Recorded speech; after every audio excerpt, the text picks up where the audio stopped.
Hace apenas unos meses realizamos aquí en Libertas Periodismo por un México Nuevo, un programa, una discusión, un debate en torno a la unión de la América Latina toda, el sueño bolivariano, fuera de 3, 4 países de derecha, todos de izquierda, se habían pintado de rojo. Pero de unos meses para acá, caramba, Bukele encarcelando en El Salvador a cantidad de pandilleros, y uno dice, oye, violan los derechos humanos. Y México condecorando al presidente de Cuba. Y no se diga el asunto del Perú, que ha dividido en dos a Latinoamérica. ¿Cómo es posible que México le dé asilo político a la familia del presidente que viola la Constitución y otros, el depuesto presidente, porque hubo un golpe de Estado?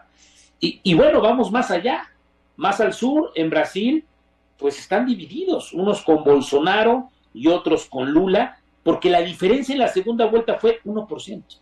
Entonces, vamos a analizar qué está pasando desde el Río Bravo hasta la Patagonia, sobre todo con el problema del Perú. Comenzamos, qué bueno que nos acompaña, prohibido cambiarle.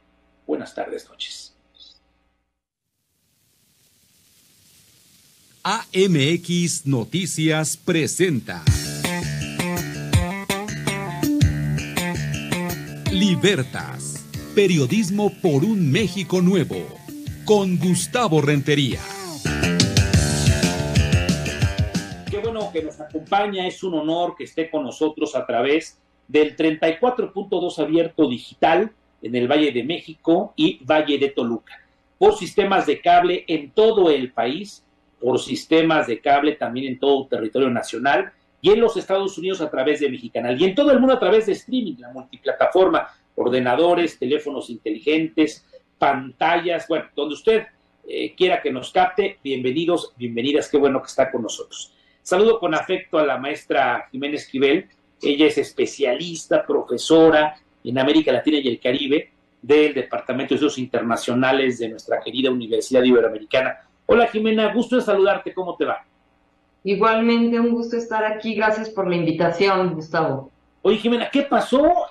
Hace unos días hacíamos programas, la integración de la América, y nada más faltan 3, 4 países pequeños, y están dándose con todo, ¿no? O sea, ya están, mandaron regresar al embajador, bueno, esto es un merequetengue. ¿Qué pasó? ¿Qué sucedió?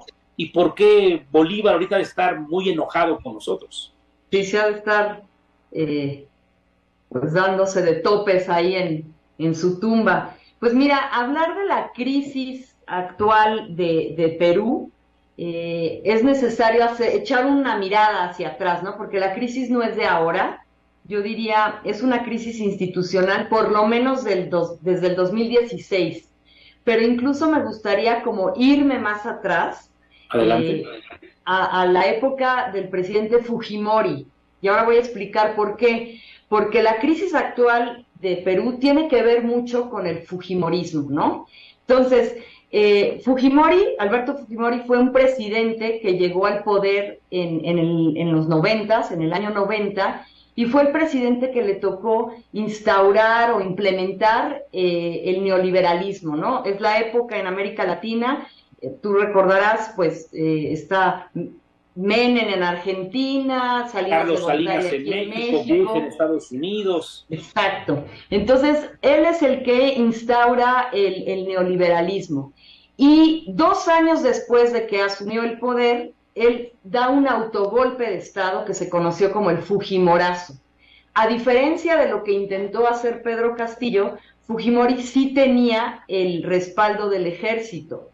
No estoy diciendo que esté bien o mal, simplemente él concentra los poderes, disuelve el Congreso y va a empezar un gobierno muy autoritario, hay que decirlo, que tiene sus cosas buenas, como cualquier gobierno. Muchos dicen que logró controlar la inflación que había en ese momento en Perú. Él se proclamó y abanderó la lucha para desterrar a Sendero Luminoso, que era pues el grupo terrorista guerrillero, y pues hay quien dice sí lo consiguió. Sin embargo, la verdad es que es un gobierno muy autoritario que fue muy cuestionado por violaciones a derechos humanos, ¿no? Entonces, del 92 al año 2000 va a gobernar así con muchísimas críticas, con muchísimos cuestionamientos, y en el 2000 va a tener que dimitir porque pues es acusado, está como muy señalado, tiene muchas acusaciones. ¿Me sube el teléfono entonces, ese? Él, perdón. Sí, te escuchamos, adelante. Él viaja a Chile y ahí en Chile, viaja a Japón y en Japón para evitar ser detenido, ¿no? Entonces, bueno, aquí a lo mejor un paréntesis. Digamos que después lo que va a suceder con Fujimori es que en el 2005, en un viaje a Chile, se propone que sea extraditado a Perú. En el 2007 se le extradita, se le van a imputar cargos, como digo, de crímenes de lesa humanidad, de corrupción, de espionaje, y va a ser condenado, ¿no?, a 25 años de prisión. Y va a ir y venir en un indulto humanitario que le dan, lo mandan a la clínica, lo sacan de la cárcel, finalmente es indultado el año pasado, después de haber estado pues un poco más de 10 años en prisión, y hay todo un cuestionamiento, ¿no?, de la Corte Interamericana de Derechos Humanos y de algunos otros actores internacionales sobre no debería de tener ese indulto, ¿no? Pero, entonces, dejando ese paréntesis de Fujimori, en el año 2000, en el que tiene que dimitir Fujimori, pues yo creo que ahí se empieza a gestar lo que después va a ser la crisis en Perú. ¿Por qué? Porque aunque los primeros gobiernos después de Fujimori, se puede decir que hubo estabilidad económica y hubo democracia, el fujimorismo como movimiento ya va a estar anclado en el Perú, ¿no? Entonces, bueno, en el 2001... ¿Te refieres a los empresarios? Cuando me dices que instauró el neoliberalismo, ¿estás hablando de los ricos, las clases medias? ¿Es el Salinas de Gortari peruano? Sí, exactamente, o sea que de hecho... pues tiene muchos eventos como muy cuestionados, ¿no? La toma de la embajada con rehenes, el tema de muchas privatizaciones a modo, beneficiando a ciertos grupos, sectores, y esto que te digo, ¿no?, de violaciones permanentes a derechos humanos. ¿Podríamos decir que el fujimorismo continúa hasta nuestros días en el Perú? Totalmente, sí. De hecho es eso, ¿no? En el 2001 sube Alejandro Toledo. En el 2006 sube Alan García. En el 2011 sube Ollanta Humala. Ollanta Humala es como el presidente que se inscribe en el giro a la izquierda, ese que se dio a principios del siglo XXI y en el que pues muchos países del continente fueron virando hacia la izquierda, ¿no? Pero ¿qué pasó? Que justo cuando estaba el gobierno de Ollanta Humala, surgió el caso Odebrecht, que como sabemos, pues es esta empresa brasileña, empresa petrolera brasileña, que lo que hace o lo que hizo fue financiar muchísimas campañas electorales en América Latina, pero a cambio se le tenía que dar obra pública, ¿no? Y pues hubo muchísima corrupción ahí detrás. Entonces, el caso Odebrecht va a salpicar al propio presidente Ollanta Humala y a su esposa, que al final de su gobierno son investigados, incluso pasan meses en prisión, pero también va a salpicar a los expresidentes, a Alejandro Toledo, que sale prófugo, se va a Estados Unidos, incluso pues está todo un tema de extraditarlo desde Estados Unidos, al expresidente Alan García, que había sido como la estrella durante la década de los 80, que ya había tenido otro mandato y que negoció o renegoció las deudas con Estados Unidos. Bueno, ahora también es implicado y, como sabemos, incluso pues qué gran historia nos has dado. Es decir, en muy pocos minutos, menos de 10, nos has platicado los últimos 40 años del Perú. Pero rápidamente, por razones de tiempo, ¿qué pasó con el expresidente que ahora está en la cárcel y la familia la ha acogido López Obrador? ¿Qué sucedió así? Con la síntesis que te caracteriza, ¿qué pasó, Jimena? Pero espérame, no, te tendría que decir algo antes. Ok, adelante, pero tengo lo 2 que minutos, pasa adelante. Sí, lo que pasa es que tanto en las elecciones de 2011 como de 2016 y como del 2021, la candidata de la oposición era Keiko Fujimori. Sí. Entonces, cuando se da, digamos, ese movimiento de polarización entre el fujimorismo y el antifujimorismo, lo que hace es que muchos partidos políticos se van a vincular para poner un candidato común contra el fujimorismo, pero ganan en las elecciones, pero no tienen un proyecto político constituido que genere consensos. Entonces, en el 2016, justamente el gobierno que viene es el de Pedro Pablo Kuczynski, sí. Y él, pues si bien ganó el poder por la vía electoral, no tenía fuerza ante un Congreso mayoritariamente fujimorista. Sí, entonces, Jimena, me tengo que ir por razones de tiempo. Cortes, nos llevamos de corbata a toda la República Mexicana. ¿Qué pasó en pocos segundos con el actual gobierno? Que un señor está en la cárcel, una señora llegó a sustituirlo y la familia la acogió a México. Bueno, que hay una figura que tiene el gobierno peruano, que es la famosa moción de vacancia, que es el Congreso puede poner a debate si una persona electa por cargo de elección popular es incapaz moralmente de seguir en el cargo. Entonces, ya se lo habían hecho a al vicepresidente Vizcarra, que asumió después de Kuczynski, a Pedro Castillo ya se lo habían propuesto 2 veces, o ya lo habían propuesto 2 veces para incapacidad moral, y entonces, ante la tercera, él dice, no voy a hacer un autogolpe de Estado, pero no midió exactamente que no tenía el apoyo del ejército, y entonces, bueno, pues, aunque algunos lo apoyaban, la verdad es que muchos decían, sí, no es posible. Para concluir, Jimena Esquivel, y agradezco esta gran explicación, un contexto histórico, y nos metiste en contexto a todo dar a los que vamos a participar en estas mesas. Un sí o no, ¿es espuria la actual presidenta del Perú? Ay, esa pregunta está muy complicada de decir. O sea, en términos institucionales, no, porque bueno, ante la destitución, la vicepresidenta, que era ella, asume, ¿no? El tema es, te digo, lo que está atrás de fondo, ¿no? El tema de un congreso, la imposibilidad de llamar a nuevas elecciones adelantadas, etcétera. Qué interesante. Jimena, te mando un beso respetuoso. Gracias por participar. Gusto saludar. Hasta luego. ¿Qué está pasando en América Latina? ¿Qué está pasando desde el Río Bravo hasta la Patagonia? Descúbralo aquí. Libertas, periodismo por un México nuevo. Regreso. Prohibido cambiarle. Buenas tardes, noches. Qué bueno que continúa con nosotros. Se acaba de llegar, llega muy a tiempo. Estamos platicando qué está pasando en nuestra América Latina toda. Y, por cierto, saludo con afecto a un gran amigo, paisano, fue embajador de México en Colombia, y me da mucho gusto recibirlo. ¿Cómo estás, querido doctor Arnulfo Valdivia? Bienvenido, amigo. Mi querido Gustavo, qué gusto saludarte como siempre, amigo. Un honor, un gusto, un placer, un privilegio estar aquí contigo en tu espacio.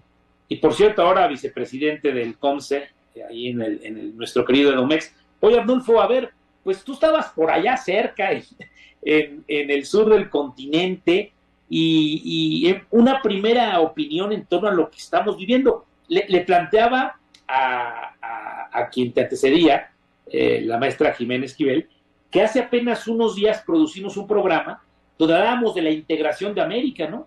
Esta espada de Bolívar estaba más brillosa que nunca, pero ahora ya todos contra todos. ¿Qué opinas de lo que está sucediendo? Pues mira, mi querido Gustavo, es muy desafortunado lo que está sucediendo, sobre todo, pues claramente entre Perú y México, porque fíjate que incluso nosotros desde el COMCE estábamos ahí medio nos quedamos en la cumbre empresarial de Alianza del Pacífico que se hizo aquí en México.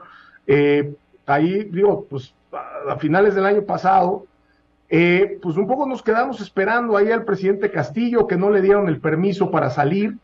En aquel momento el Congreso le negó el permiso para que se hiciera la cumbre de presidentes acá en México. La cumbre empresarial sí se hizo, un tanto extraño, un tanto atípico lo que decidió el presidente López Obrador, que fue cancelar la cumbre de presidentes porque no le habían dado permiso al presidente Castillo de salir, cuando pues normalmente las cumbres de presidentes, si uno de los presidentes no puede acudir, el propio López Obrador no ha acudido a ninguna, pero pues manda al canciller y el canciller acude en su representación. Algo similar pudo haber sucedido en la de aquí de México, pero claramente pues ya había algún indicativo de lo que sucedería después. De que había bronca, ¿no? De que había bronca, ¿no? Y ha sido muy lamentable porque teníamos la esperanza de que finalmente habían coincidido ideológicamente otra vez después de años los 4 presidentes, y resulta que nos duró poco el gusto. Sí, ahora, sé que el tema es Latinoamérica toda y el Perú, pero tú fuiste embajador en Colombia. Voy a abrir un paréntesis rapidísimo. ¿Te emocionó como a muchos, por ejemplo, el triunfo y el discurso primerísimo de Gustavo Petro, cuando hablaba de los descamisados, los olvidados, la vicepresidenta de color? ¿Te gusta esto o para ti es un show? Es un paréntesis muy rápido, Cacá. Mira, mi querido Gustavo, esta línea de gobiernos progresistas, nacionalistas, populistas, como les quieras llamar, siempre tienen, es decir, tienen un fondo social interesante, es decir, sí tienen demanda y motivos auténticos por los cuales son elegidos. Realmente representan una voz frente a una tecnocracia latinoamericana que es también muy sorda y muy ciega ante el sufrimiento social. Es decir, Latinoamérica, y doy un brinco porque esto describe también a Colombia. Latinoamérica tristemente parece seguir encerrada, entrampada en esta especie de dicotomía irreconciliable entre tecnocracias muy bien preparadas, muy eficientes en su hacer técnico profesional, en su programación, en su medición de los resultados numéricos, pero absolutamente cerradas a cualquier tipo de sensibilidad social. Y por el otro lado, unas izquierdas absolutamente populistas, con un discurso socialmente impecable, socialmente aterrizado, socialmente empático, pero absolutamente ineptos a la hora de gobernar y administrar. Y entonces, esa es la gran tragedia que vive este continente. O sea, el eficiente tiene nula sensibilidad social, y el que es y el popular tiene nula capacidad para nula capacidad administrativa. Vaya problema que estamos. Y mira, yo escribí un artículo sobre Gustavo Petro, volviendo a Gustavo Petro. Y Gustavo Petro, fíjate que Gustavo Petro es una personalidad muy particular en Colombia, porque Gustavo Petro es un tipo que viene de la guerrilla, fue un guerrillero, es un tipo que tiene una capacidad de comprensión social impresionante, es un ajedrecista, es un estratega político como pocos hay ya en Colombia, porque no es burdo, es un estratega bastante fino en el tema político, pero su carrera pública ha demostrado lo que te estoy diciendo. Él fue alcalde de Bogotá, y cuando yo era embajador, él era alcalde de Bogotá. Que no es eficiente. Es popular, pero no es eficiente. Lo que demostró fue una absoluta ineficiencia. Oye, a ver, ¿qué opinas de que ya obras botadas ahí, en fin? A ver, ¿y qué opinas, mi querido embajador, de lo que ha pasado en los últimos días? Ya se montó al tren y ya está hablando en contra del Perú y tomó partido. ¿Qué opinas? ¿Debería de haberlo hecho o no lo debería de haber hecho? Mira, Petro siempre va a hacer Petro como AMLO siempre van a hacer lo que les convenga políticamente. Es decir, tú has visto, por ejemplo, también la línea de política exterior de México, pues es muy similar a la de Colombia. Es decir, cuando les conviene argumentar la no intervención y la autodeterminación de los pueblos, que es cuando no se quieren pronunciar sobre algo o cuando están en contra del que va ganando o lo que sea. Entonces hay una declaración de no intervención, de autodeterminación de los pueblos, de respeto a la soberanía ajena. Pero, por ejemplo, en este caso del Perú, pues lo hemos visto tanto con el presidente López Obrador como con el presidente Petro, pues, o sea, todos los días. Es decir, yo no veo dónde esté, por ejemplo, la autodeterminación de los pueblos y la no intervención cuando tú dices, cuando le llamas presidenta espuria, ¿no? A la presidenta que llegó, ¿no? Entonces, no es que yo esté a favor de ella, lo que pasa es que no hay, tanto ni Colombia ni México tienen hoy una línea de política exterior basada en principios, no la tienen. Tienen una línea de política exterior basada en decisiones ideologías unipersonales, ideologizadas de un personaje que es el presidente respectivo de cada país. Ahora, dime algo, embajador, ya los frentes abiertos de Colombia son bárbaros. Venezuela, el Perú, esto complica las cosas, ¿no? Y de una vez te lo pregunto, esto, tú decías al principio de tu intervención, Alianza del Pacífico, esto ya valió gorro, ¿no? Ya valió gorro por lo menos por un rato. Mira, realmente te digo, yo tenía la esperanza de que la Alianza del Pacífico, ahora que en el momento en que los 4 presidentes, ¿no? Boric, Castillo, Petro finalmente Colombia había entrado, digamos, a la misma línea ideológica, y México, incluso, ahí fue clarísimo, en el momento en que Petro ganó, se reactivó todo el ánimo y todo el entusiasmo por volver a tener reuniones de Alianza del Pacífico. Se estaba haciendo se iba a hacer la cumbre aquí en México, en fin, no le dan permiso a Castillo para venir al Congreso, porque por cierto era un evento en el que el gobierno mexicano le iba a transferir al gobierno de Perú la presidencia pro tempore de Alianza. No lo hace porque no viene el presidente peruano, después sucede todo lo que ya sabemos con el presidente peruano. Y ahora no lo quieren entregar. México no la quiere entregar ¿no? A la presidenta espuria, como le dice el presidente López Obrador, ¿no? Entonces, digo, un mecanismo que está encerrado en esas actitudes, digamos, pues por lo menos en el corto plazo no tiene futuro y es una lástima. Y además es la carretera directa a Asia, ¿no? Es la carretera directita al Japón, a China, a Singapur, a Malasia. Podríamos hacer unos negocios bárbaros, ¿no? En el debiera ser. Y se habían venido haciendo, es decir, Alianza del Pacífico es un mecanismo que tiene sentido económico, tiene sentido comercial, mi querido Gustavo, incluso tiene sentido social, en el sentido de que pues por ejemplo, pues, no hay visas entre nosotros, hay una plena movilidad, digamos, ciudadana entre los 4 países, hay un montón de mecanismos de promoción del emprendimiento, de temas digitales, en fin, lo que se te ocurra. Alianza del Pacífico es un mecanismo de cooperación profunda, como se planeó desde un principio, que ofrece muchas posibilidades independientemente de las ideologías. Desafortunadamente, pues sí está en este preciso momento tristemente entrampado en una lucha ideológica lamentable que pues, como bien dices, yo creo que no le da viabilidad en el corto plazo. Es que imagínate que estamos en un juego de canicas y yo digo,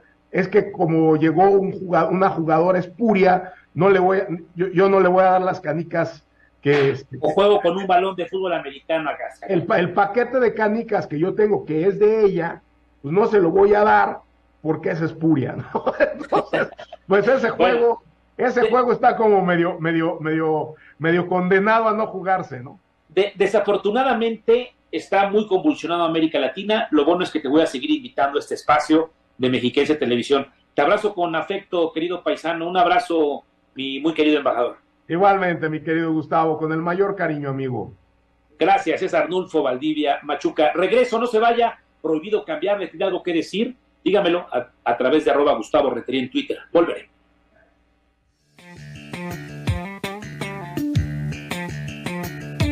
Libertas, periodismo por un México nuevo, con Gustavo Rentería. Estás viendo. Qué bueno que está con nosotros, hay mucha actividad en Twitter, gracias por escribirme, @GustavoRentería, sígame, y claro, yo estaré distribuyendo estas preguntas, comentarios a nuestros invitados y panelistas. Saludo con afecto al doctor Juan Pablo Prado, que es profesor investigador de la Autónoma de Puebla. Por cierto, él es vicepresidente de la AMEI, esta Asociación Mexicana de Estudios Internacionales, y Juan Pablo, qué complejo, nos decía el embajador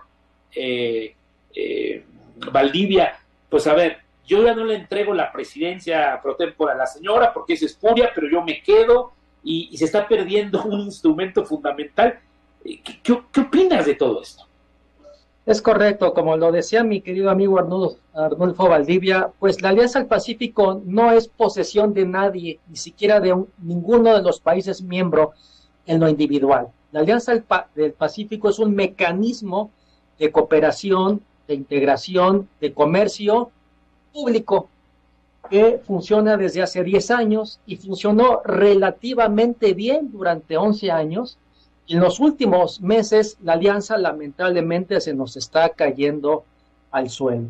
Es inadecuado que un país señale unilateralmente que no le entrega la presidencia pro tempore, insisto, siendo que se trata de un acuerdo entre 4 países que tienen igualdad jurídica, que tienen los mismos derechos, que han trabajado por igual con base en sus distintas capacidades a través o a favor de este mecanismo, y que en definitiva esta, digamos, decisión proveniente de México lastima a los 4, incluyendo a nosotros mismos. Es decir, es un error, afecta a las relaciones políticas, diplomáticas, económicas, pero también otros espacios que Arnulfo señalaba en el ámbito del comercio muy puntual, en temas muy finos del relacionamiento gubernamental, pero también en el ámbito del encuentro entre personas. Se suprimieron visas como uno de los principales efectos positivos de la Alianza del Pacífico, y este alejamiento entre México, Perú, también Colombia, lamentablemente, pues pone en riesgo mucho de lo ganado en estos últimos 11 años. A ver, pero aquí Colombia y México están en el mismo canal. Están todos, digamos, ahorita en contra del Perú. ¿Estoy en lo correcto? Es un planteamiento interesante. En lo general, el eje Ciudad de México y Bogotá están, digamos, coordinados. Están, digamos, criticando en demasía asuntos internos del Perú como tal, desde mi punto de vista, lastimando pues el respeto de un tercer país en sus mecanismos internos de ordenamiento público, de soberanía, de orquestación de sus problemas y de sus crisis. Y en definitiva, ni México ni Colombia están contribuyendo incluso a la pacificación social. Arnulfo señalaba que las izquierdas son gobiernos sensibles al tema social. Sí, pero no necesariamente, porque un tuit, un señalamiento, un discurso en contra de la presidencia, ¿qué hace? Anima a que la gente, y quizás los violentos, que son los menos, ¿verdad?, tengan supuestamente más armas o más banderas para generar más conflicto, más crispación. Si le sumamos que el gobierno de Lima tampoco ha hecho del todo bien su tarea y ha reprimido, todo indica con demasía, a su propia gente, se genera un entorno en el que, en lugar de que la Alianza del Pacífico unifique a países y nos ayude a caminar juntos de cara al regionalismo latinoamericano y mirando al centro del planeta, que es el Asia-Pacífico, pues hoy en día la Alianza del Pacífico, casi en su totalidad, está haciendo lo contrario. Oye, doctor, pero fíjate qué interesante, eres el primero que habla de algo que estamos viendo en televisión y estamos viendo en placas en los periódicos y en portadas de revistas.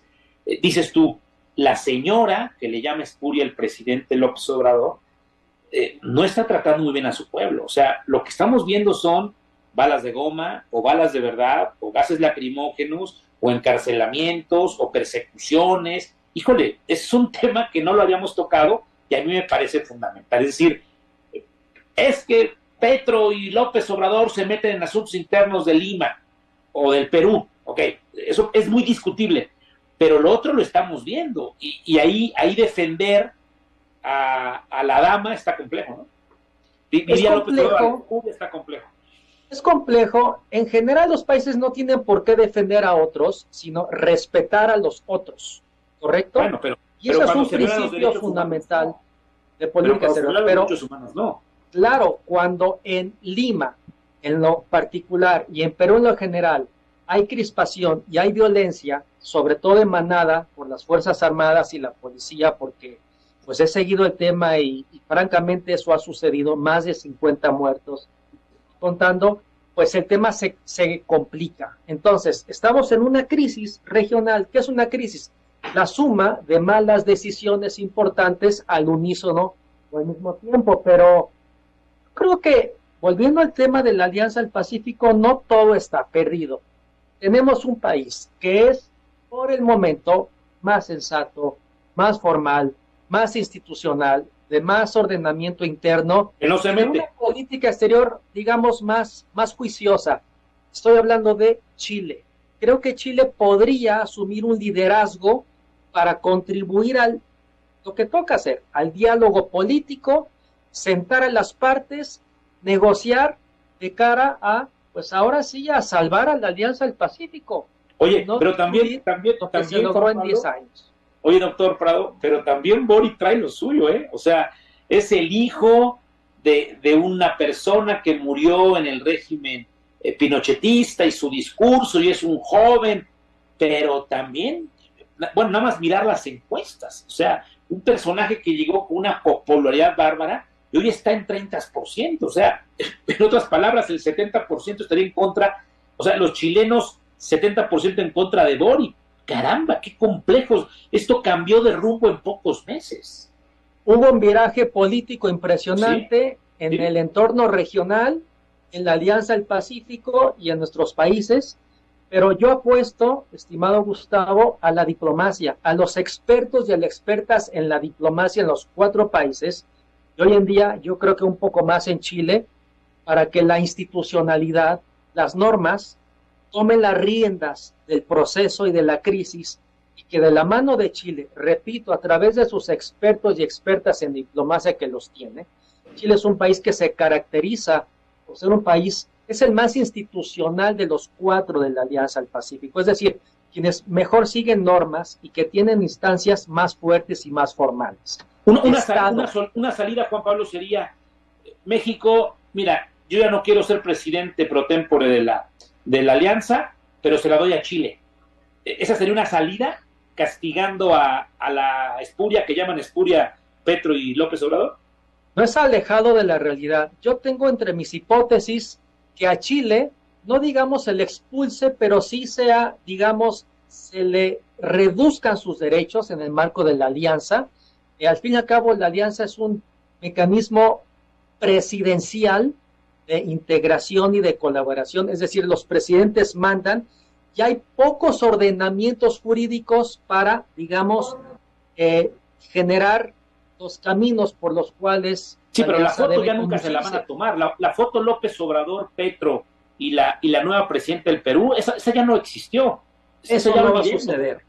Eso no va a suceder. Yo creo que al Perú se le va a mandar a un cuarto oscuro, y los otros 3 va a ser una alianza del Pacífico de 3, confío, que mediante el diálogo, la discusión, hagan cosas, que no dejen morir a la alianza porque se han hecho cosas, y que en su momento, cuando el Perú resuelva sus propios problemas y aquí haya una renovación de ideas y de política exterior, digamos que la Alianza del Pacífico vuelva a renacer con sus 4 integrantes. Es decir, ¿Tú crees que Boric aceptaría esta reunión de Alianza del Pacífico Mocha sin el Perú?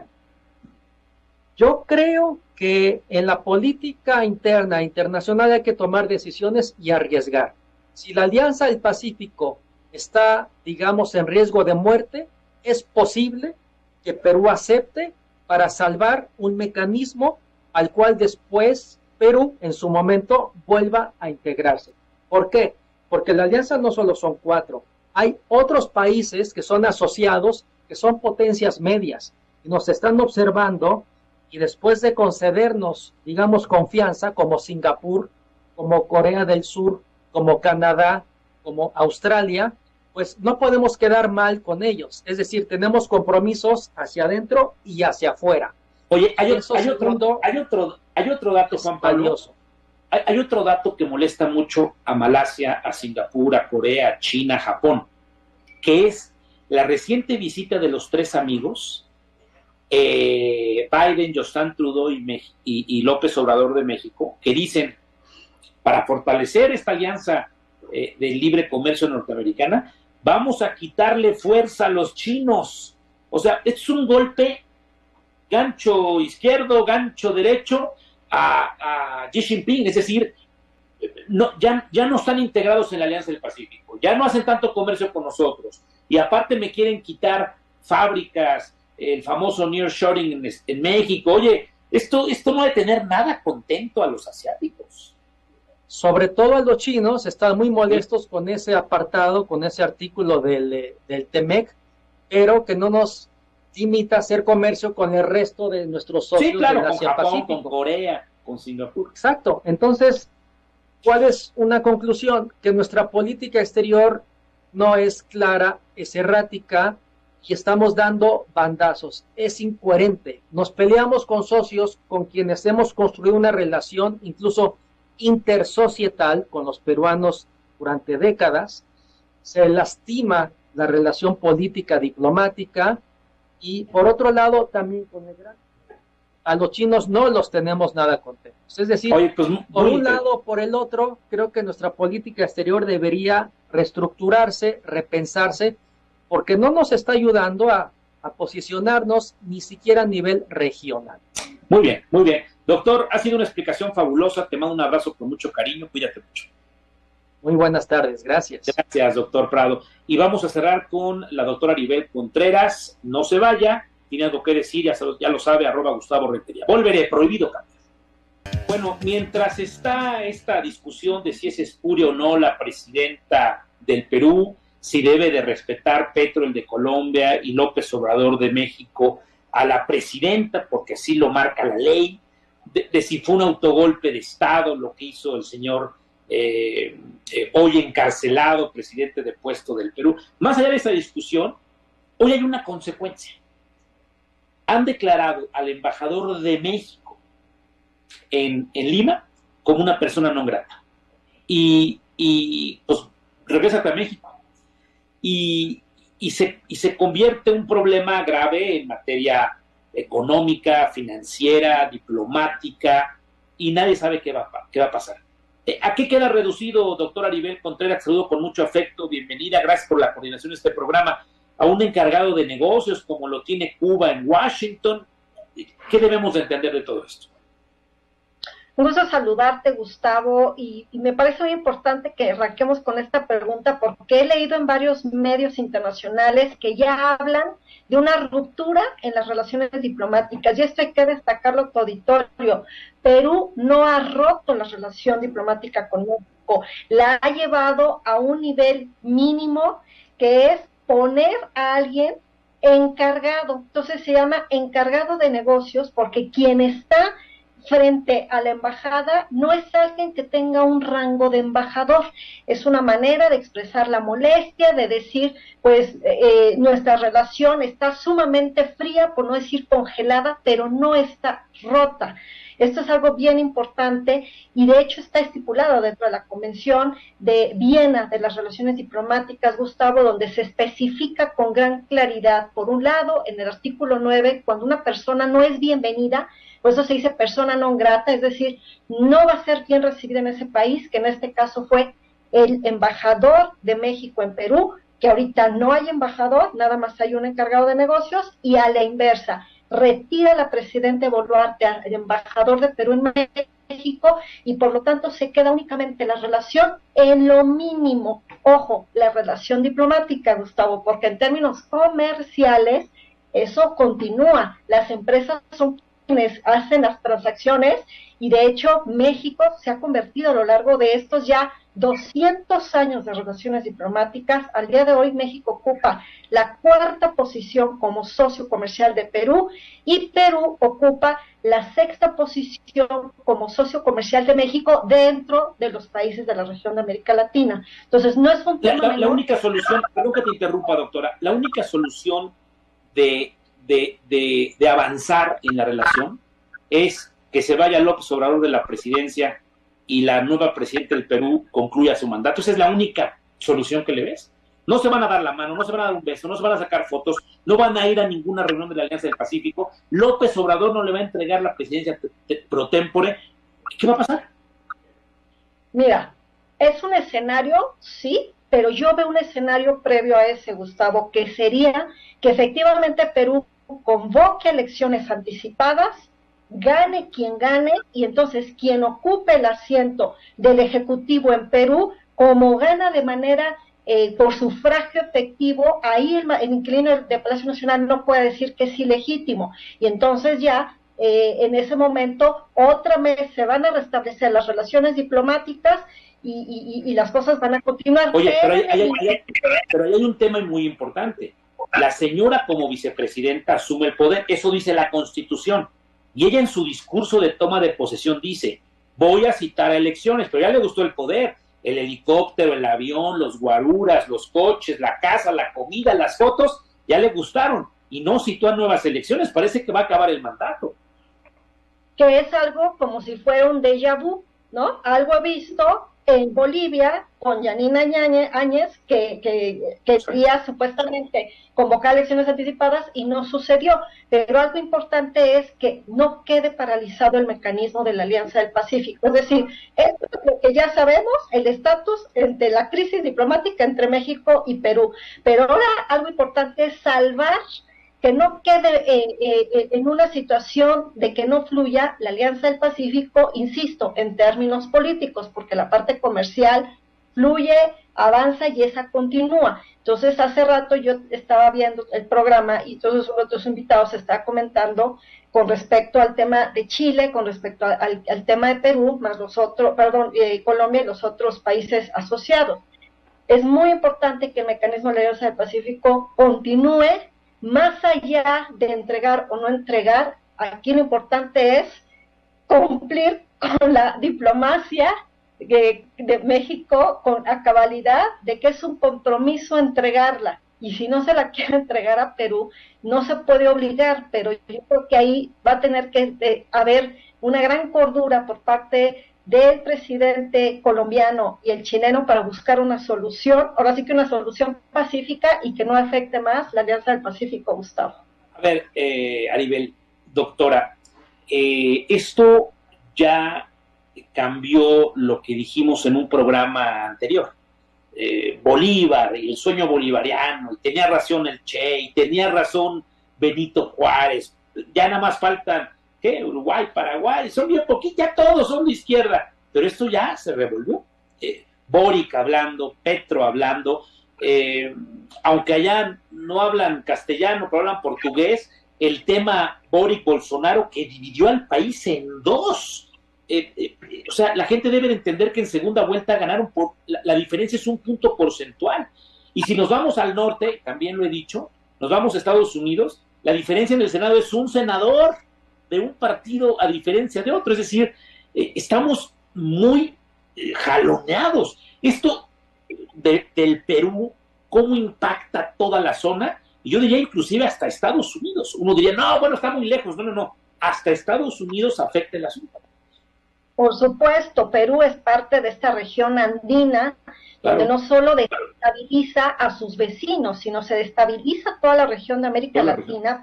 Nada más es México y Perú, sino está en confrontación la postura de diferentes países donde se asumó Argentina y Colombia. ¿Te acuerdas en este comunicado que que enviaron con respecto a que estaban en desacuerdo con Dina Boluarte y cómo desestabiliza América del Norte como región, pues porque, como tú bien lo decías, pues pareciera que en esta cumbre de América del Norte se olvidan de América Latina y el Caribe en un ámbito de avanzar hacia el famoso nearshoring, que es la relocalización productiva hacia socios estratégicos, y entonces América Latina ya no es una pieza fundamental ni en la agenda de Estados Unidos, al menos eso pareciera, y entonces son vacíos que los ocupa muy bien China y ahora Rusia. Entonces lo que pasa en Perú impacta en todo el hemisferio y Estados Unidos tiene que estar muy atento y muy sigiloso de que esto no se convierta ya en algo habitual en toda la región, porque al final del camino,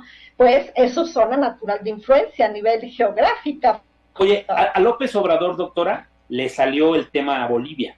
¿Te acuerdas? Manda un avión en plena pandemia, lo sacan, por cierto, pasa por espacio aéreo internacional y no lo bajan de un misilazo, permíteme el término, y después hay elecciones y gana otra vez el partido de Evo.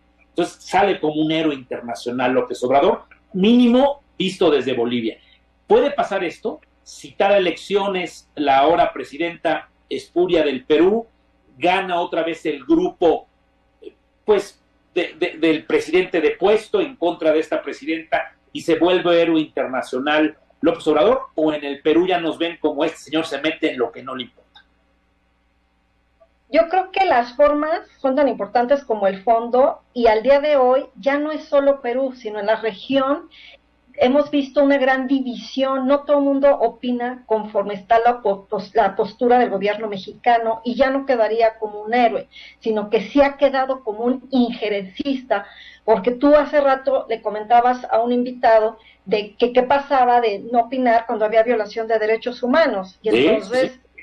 Claro, pero cuando se trata de violación de derechos humanos en Nicaragua, en Cuba y en Venezuela, ahí sí no se pronuncian en Palacio Nacional, y al contrario, hasta le dan de un nombramiento con decoración azteca. Entonces, pero cuando se trata de otros gobiernos no alineados a la ideología política, entonces ahí sí se opina. Esa es la incongruencia que México está mandando señal. Son puntos importantes que se tienen que cuidar.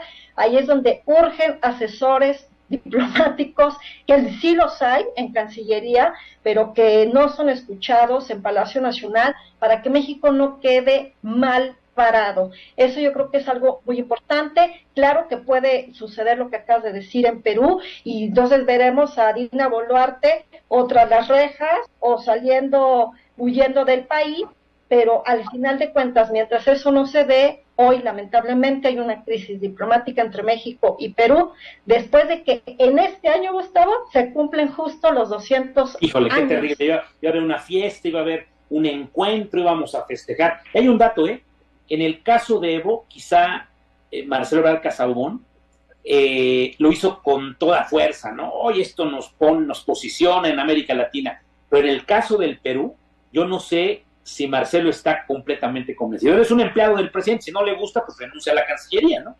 Pero creo que en el caso del Perú no está muy contento con la instrucción que le dieron desde el Palacio Nacional al canciller.